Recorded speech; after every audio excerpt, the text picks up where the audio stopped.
Welcome back, Grapplers. Today we'll be talking about 5 tips to dramatically improve your BJJ game. Stay till the end and I'll share a bonus tip that will absolutely revolutionize your BJJ training. Fix your gi, tie your belts, line up, let's go. Like, follow, subscribe for more great content. Okay, let's get started here. I'll give you some 5 juicy tips to improve your game. I'm kind of explicitly focusing these tips on the older grappler. The very first tip, and I tell all my students this one, I call it the golden nugget rule, okay? When you're a white belt, you're going to class, you're absolutely absorbing everything. Everything is new. Every nuance is new. So you just got to go to as many classes as possible, do as many drills as possible, spar as much as possible. But when you start getting into blue belt, purple and up, you've been to a lot of classes. Okay, you've been to a ton of classes and you're going to start seeing a lot of repeated information. So you're like, oh, he's showing this guard again.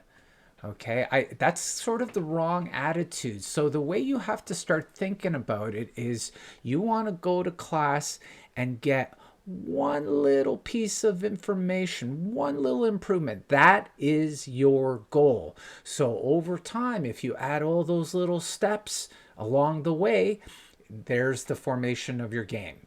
Okay, so instead of just sitting there going, oh, I'm doing these drills again, I'm doing this again, oh, I'm just gonna go through the motions, so to speak. No, always have that goal and say, what's an example of a nugget? Okay, I've seen my teacher do this De La Hiva setup and sweep. I must have seen it 100 times.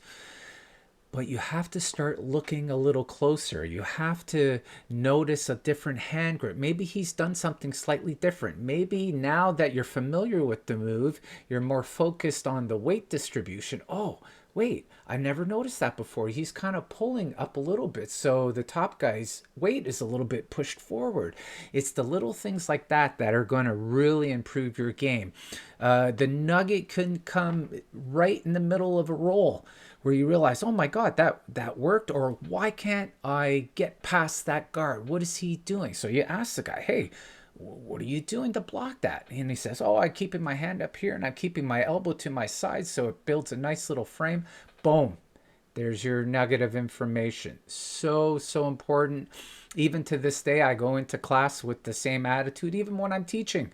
Based on the questions people are asking, or even during my rolls, I figure out something. You're always working on your game. I was like, oh, that little nuance, that little shift of movement, that little grip, that little change of grip. Those make the biggest difference in your jiu-jitsu game. Number 2, come to class with a plan. Okay, what do I mean by that? At every level, you're going to have some sort of plan or position or submission or defense that you're actively working on. Don't just come to class and say, oh, I'm going to learn what I learned. No, you're going to get a lesson. And you're going to pick up, hopefully get a golden nugget out of the lesson, but you're going to pick up a lot of information for whatever the lesson is of the day. You're going to drill that. But sometimes in a lot of classes, you have free drilling time. I do that a lot with the intermediate class. I'll just say, okay, turn it on the clock for 3-minute intervals. You drill whatever you want and then switch after 3 minutes and your partner drills whatever they want. You need to come in with a plan. You need to know what you're working on. So if you're working on a knee cut pass and you have the opportunity to drill it, drill that over and over and over again. You should also come in with a plan when you're sparring. Okay, oh, we're going to have sparring today. I want to get that knee cut pass. So your whole goal is to kind of shift and try to get to that knee cut position. You're going to learn so much in trying to transition to the position to go for the move that you're working on. It's the same thing with your guard. If there's a certain guard that you're working on, make it your mission to get to that guard, and then work on the submission or the sweep that you plan on working on. Now, another thing I tell people is don't just come to one class and say, hey, I'm going to work on half guard, and then on the Thursday, that was the Monday, and then on the Thursday you're like, you know what, today I'm going to work on close guard. At white belt, again, you're just absorbing as much as possible. Keep your guards very basic and fundamental base. Half guard, close guard. You can get fancy with some of the guards, but when you're sparring, you want to keep it as simple as possible. But then as you start maturing as a BJJ practitioner, you kind of want to hone in. Really at blue and purple belt, you really need to hone in on the guards, invest time in it. I tell people, invest a month, invest 2 months on a guard or a particular set of attacks or sweeps or particular sets of defensive maneuvers, okay? You should have a plan when you're on the bottom. You should have a plan when you're on the top. Keep with that plan for at least a month, and then you come to a decision. You're like, you know what, that's just not working for me. Move on to the next one. But try to be consistent with the plan. Everyone's going to be different. You might be 2 weeks, you might be a month. It depends on the success rate of what you're trying to achieve. I'll give you an example. I love butterfly guards. So I may go for what's called a lazy butterfly.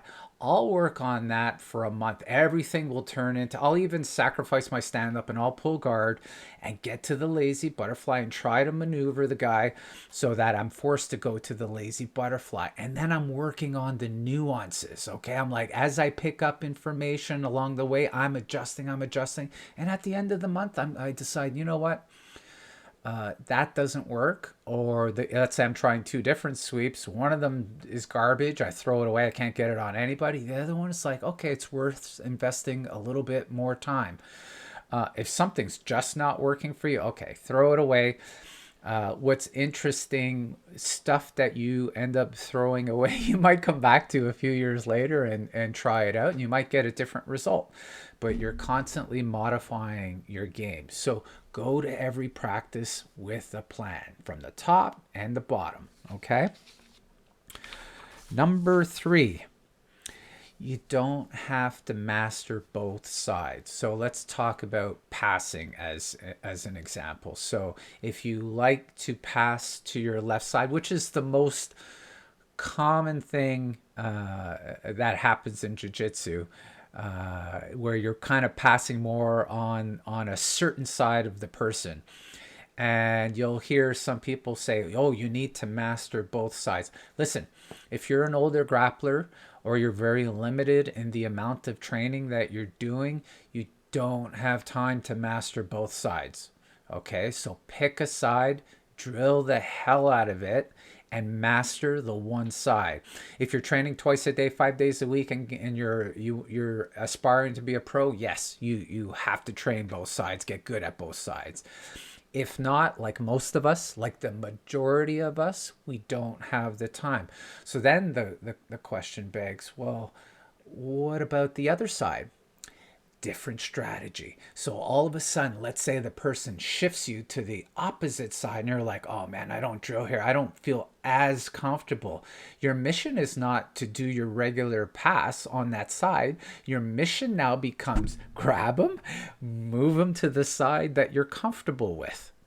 Okay, that's your mission. That becomes your goal. So if you're in the middle of a roll, okay, and they're going on the opposite side, pick them up, grab the legs, always be safe about it, shift to the other side. Even as part of your drills, ask your partner, hey, switch to the other side. I want to work on something. Give me 10% resistance. Boom. Practice shifting them on the other side, then go for your pass. It will pay dividends. Another strategy I did, I kind of fell into this by accident. I actually do where traditionally, someone passes on the left side, but when you're on the bottom, that would be your right side.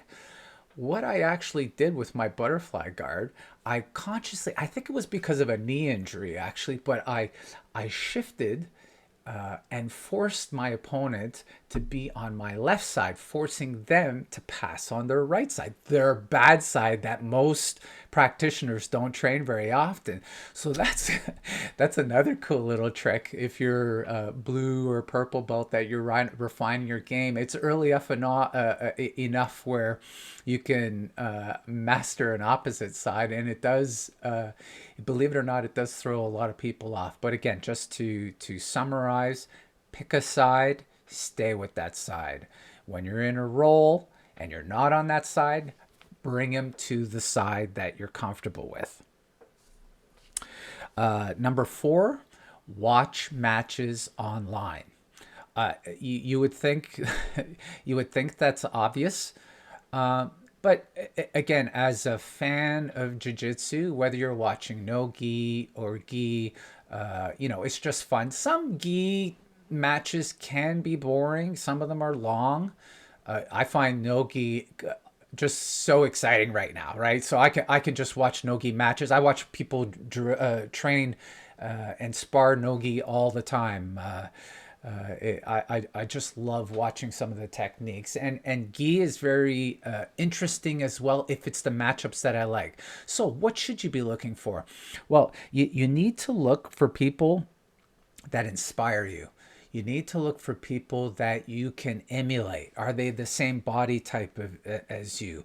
Do they have a certain style that you're achieving? Then it becomes much more interesting to watch because you're not only watching a high level grappling match, but you're trying to pick up the nuances of the person you're trying to study. So a few examples of my Marcelo Garcia, like early on days, like I studied his game, his butterfly game, his arm drag to single is one of my favorite moves to this day. I like Gordon Ryan. I love his patient style of passing and dealing with. I like his leg submissions, but I like how he counters leg submissions. But my absolute favorite grappler right now is I'm going to butcher his last name, Adam Wardzinski. Heavyweight pan champ, heavyweight world champion, the gi, real up and comer Polish guy, first European world champion. He's helped modernize the butterfly guard. Butterfly half guard is what it's called. So I study his matches. I watch them over and over, and that builds your interest. And then you get a real nice perspective on how to mold your game. What are the possibilities? Am I matching all these moves move for move? No, but it gives you ideas on what's working and what's not working, and it's inspiring. So watching matches is incredibly important. Number 5, ask questions in class. It's shocking how many people don't ask questions in class. We in our gym we have fun. We usually have about 5 or 6 black belts hanging out on a Friday evening, and instead of having a regular lesson, we sit there and we say, "Okay, who has a question?" All right. The first few months we did this, it was dead silence. And it was like, why isn't anybody asking any question? Everyone is such a master at jiu-jitsu that they don't want to ask any questions. You can't be too shy. You got to be able to ask questions. There's no such thing as a stupid question. Okay? The only questions that are stupid is when you're teaching a lesson and someone this is for the coaches out there, when they raise their hand, and it's usually from a kid. I don't know why, but it's usually from a teen, or you're trying to show a sweep or something, and they ask the question, what if this happens? What if that happens? What if this like, it's not the time. I want you to focus on the technique at hand that I'm trying to show you.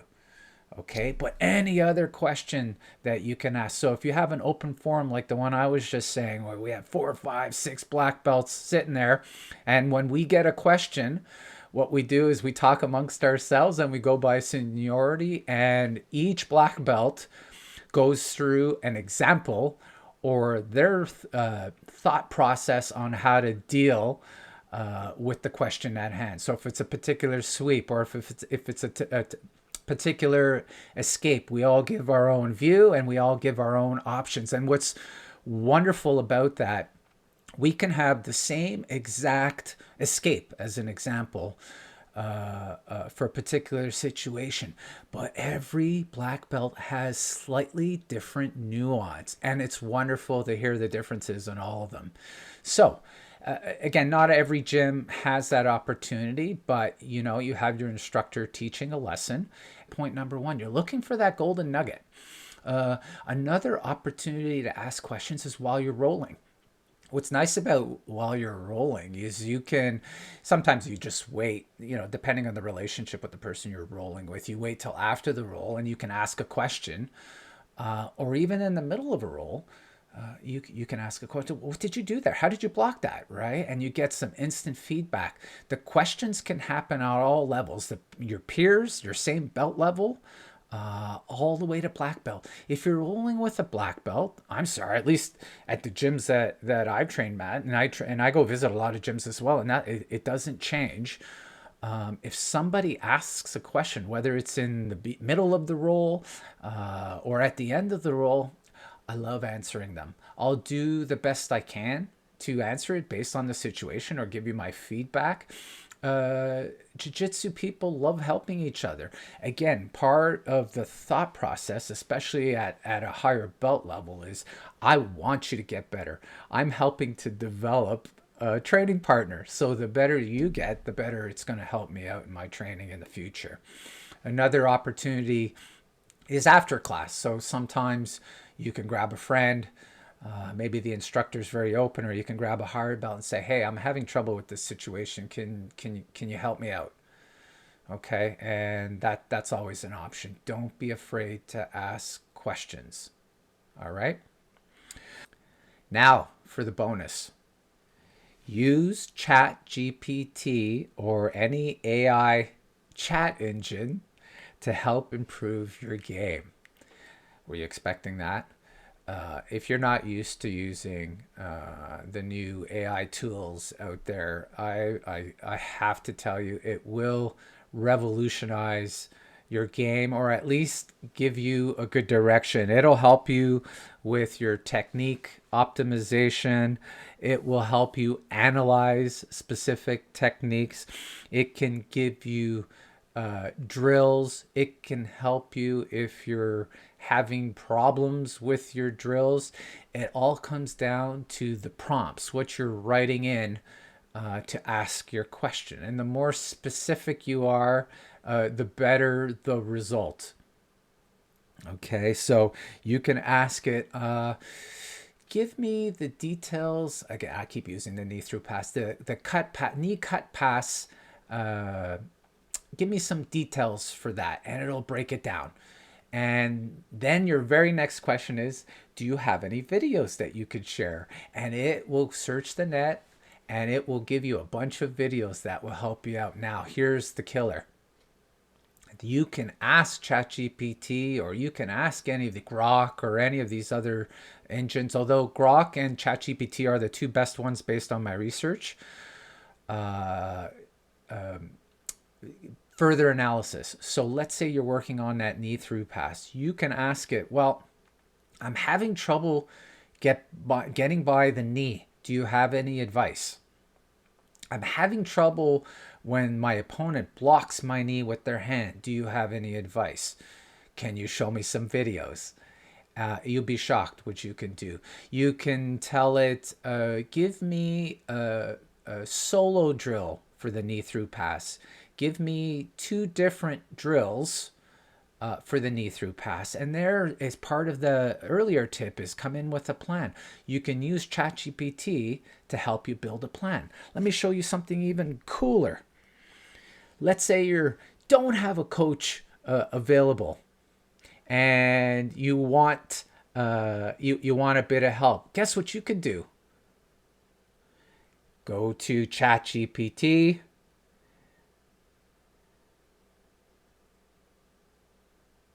and ask it a question. Hello. Hey there, what's up? I'm having trouble passing the guard and I'm thinking of doing a knee cut pass. Can you give me some details? Sure, the knee cut pass is a classic technique in BJJ. You start by controlling your opponent's legs, ideally pinning one leg down while stepping over the other with your knee. Keep your weight low, apply pressure with your shin, and use your arms to control their upper body. Once you pass their knee line, you can establish side control. It's important to stay balanced and be ready to adjust if they try to escape. Need tips on a specific part of the task? Yeah, I'm just doing the drills right now and I'm having trouble with passing the person's knee. They're keeping it up high in a knee shield. Got it. For a knee shield, you can try controlling their top knee with your hand to push it down or pin it to the mat. Use your other hand to control their upper body, like getting a collar grip. Keep your hips low and pressure forward to flatten them out. Once you have control, slide your knee over their bottom leg to pass the guard. Stay patient and adjust your angle if they resist. Are you kidding me? Are you kidding me? Instant BJJ coaching there. It's probably going to be a bit difficult to follow some of that, but if you catch a little bit of that, it at least gives you some instant feedback. I've used it a couple of times in certain situations, mostly for some complicated leg entanglements that I get into, and I'm like, man, I'm kind of stuck here. What can I do? And so far, the tips and the details have been bang on. As far as the links to video, I find the paid version of ChatGPT is way better. It'll actually link to more specific videos versus the non-paid version. But the technology is just getting better and better, and it's worth having a look. All right. I hope you got some good information out of this video today. I appreciate you guys stopping by, and have a great day. Do me a favor, like and subscribe, and visit the channel and check out all our other videos.